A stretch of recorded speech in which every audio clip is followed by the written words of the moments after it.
So usually I'm the one behind the camera. As a producer for Entertainment Tonight, I'm the one asking the questions, I'm the one telling other people's stories, but today, I'm going to tell all of you my story. My family and I lost our home on January 8th in the LA wildfires, specifically the Eaton Fire in Altadena. We got our evacuation notice at 7:26 the night before, and initially we weren't going to leave. By about 11:30, the winds hadn't died down and this fire had spread so quickly, it seemed like a wise precaution to go. We just never imagined we'd be leaving for good. It's funny the things you actually take when you're forced to leave. Of course, we grabbed our pictures and our passports and documents. I grabbed my dad's 2 accordions, but you're not really thinking clearly in the moment. You're reacting to what you're seeing in front of you, which isn't much because the power's out, and you're doing all of this with your sad little flashlight on your phone because you don't have the presence of mind to grab the flashlight that you left in the drawer, the real flashlight, for just such an emergency. It's only after the fact that you start thinking to yourself all the things you wish you had taken, like I really wish I had taken the sweet little candy dish that I've had since I was 7 years old. It was a gift from a family friend who's passed away, and to see it made me smile, it made me think of her. I wish I had my grandmother's copper bowl, and I really wish I had all of my books, like my torn up little copy of Walden that I've kept since high school because I'm a nerd, or my collection of cookbooks. It took me so long to create. But of course, it's a cruel game that you're playing because you can't grab everything, and everything holds emotional value. So every day, you're remembering all of these things that you should have grabbed. There were a lot of things that I reached for, but in the moment I thought, I have nothing to pack these in. They'll probably break before I get them back. They're safer here. I was the last one to leave our house. Before I did, I took one last look around. I thanked our house for sheltering us for 22 years. I asked it to be safe and still be there for us when we got back. I said a prayer, and I walked out. We spent that night at my mom's, and by 8:30 the next morning, we had lost a front bedroom. Now, the firefighters had been camped out on our street, and they were able to put out that initial blaze, but by 3 o'clock that afternoon, our entire house was gone. The firemen were still there, but the hook and ladder was even still in our driveway, but the water pressure was non-existent, and all they could do was stand there and watch our house burn.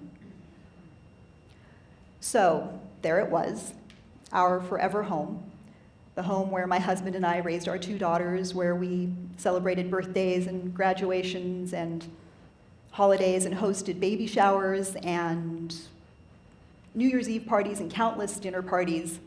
It was all gone.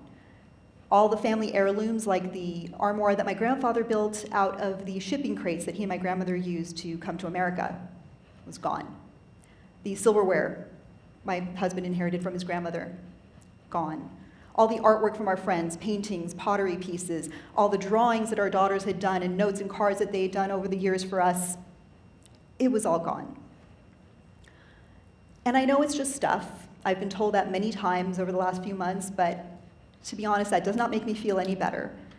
Because all of that stuff is a physical manifestation of who we are. It's a curated collection of memories. It's a record of life that connects us to our past and enables our futures. So to lose all of that stuff leaves you feeling untethered in this world. Now, while Altadena was burning, I kept working. I was in the middle of developing a special with my producing partner, and in light of what had just happened, my bosses very kindly asked if I wanted to step away. I didn't.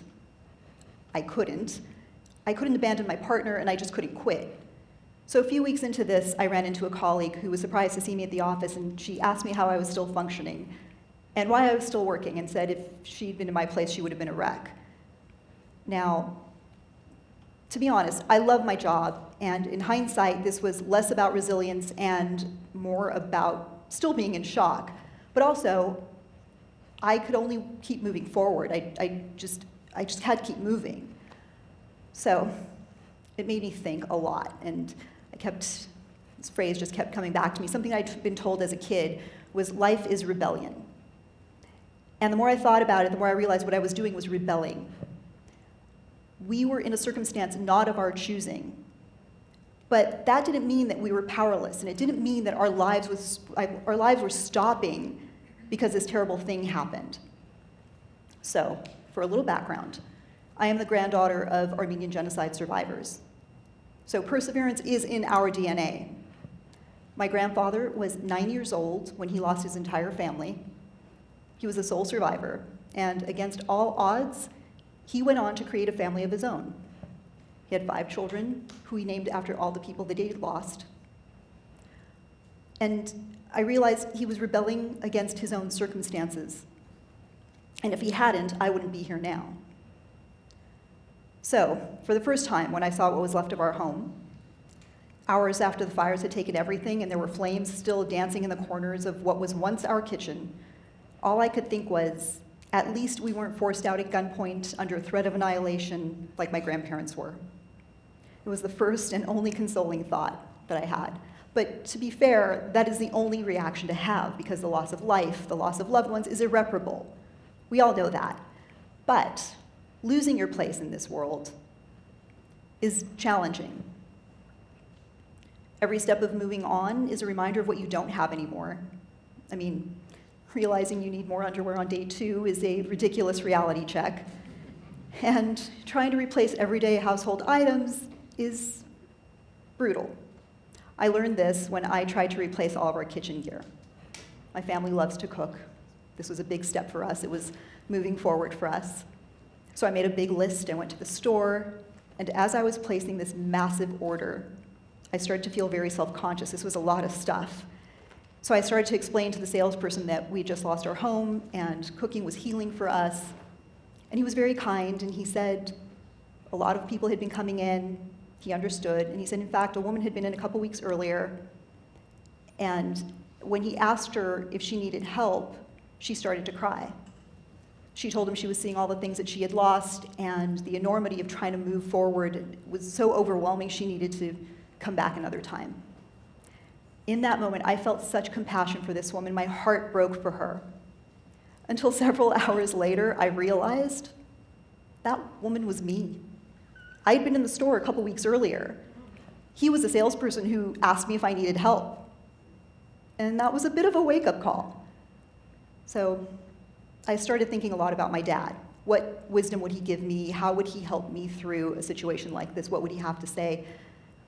My dad passed away 10 years ago after a lengthy battle with lung cancer. He went through countless surgeries, rounds of chemo, and I never heard him once complain. Just like his dad, my grandfather, he rebelled. He never missed a day of work. He never missed a chance to spend time with his granddaughters. He just kept going. As I've looked back on that time with him, I know he kept going to protect me. I remember asking him how he dealt with the loss of his own father because I couldn't imagine a world without my own dad. And he smiled, and he looked at me and he said, the human mind is a curious thing. It feels intense pain, but over time it heals, and we move on. He said I'd be okay because I would have to be. So here's what I know. Perseverance comes from perspective and purpose, and it's a choice, at least for me. So here's my perspective. I hate everything about this. I am angry and I'm sad. I'm angry that thousands of lives were disrupted, and worse yet, so many lives were lost, seemingly because of someone else's negligence.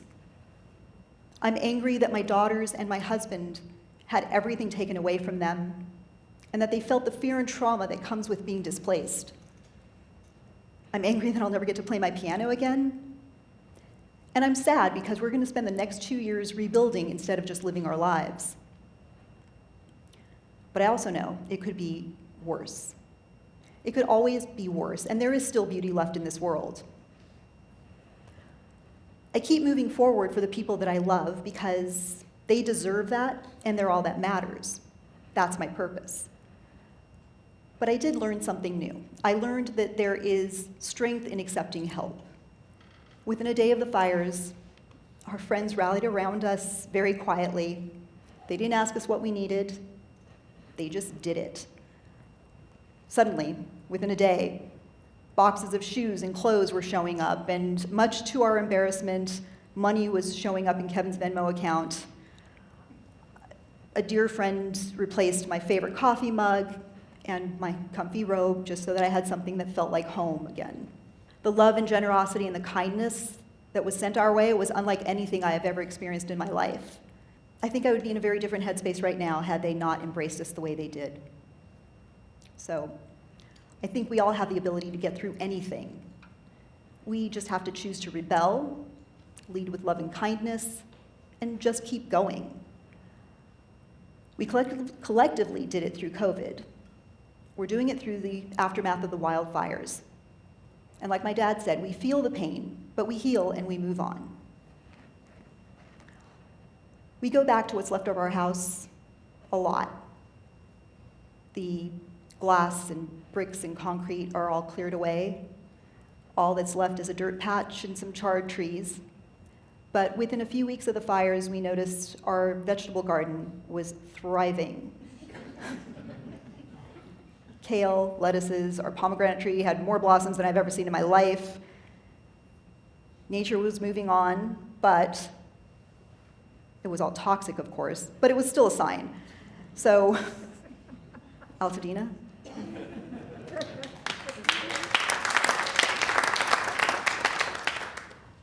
And yes, we'll rebuild. We're not rebuilding the same exact home because it will never be the same exact home. Our house would have been 100 years old this year. But we have plans for something new. We'll have parties there again. We'll have dinner parties and celebrate graduations and birthdays eventually. But what I know now is to be grateful and always choose to rebel. And now I'd like to officially get back behind the camera. So, thank you.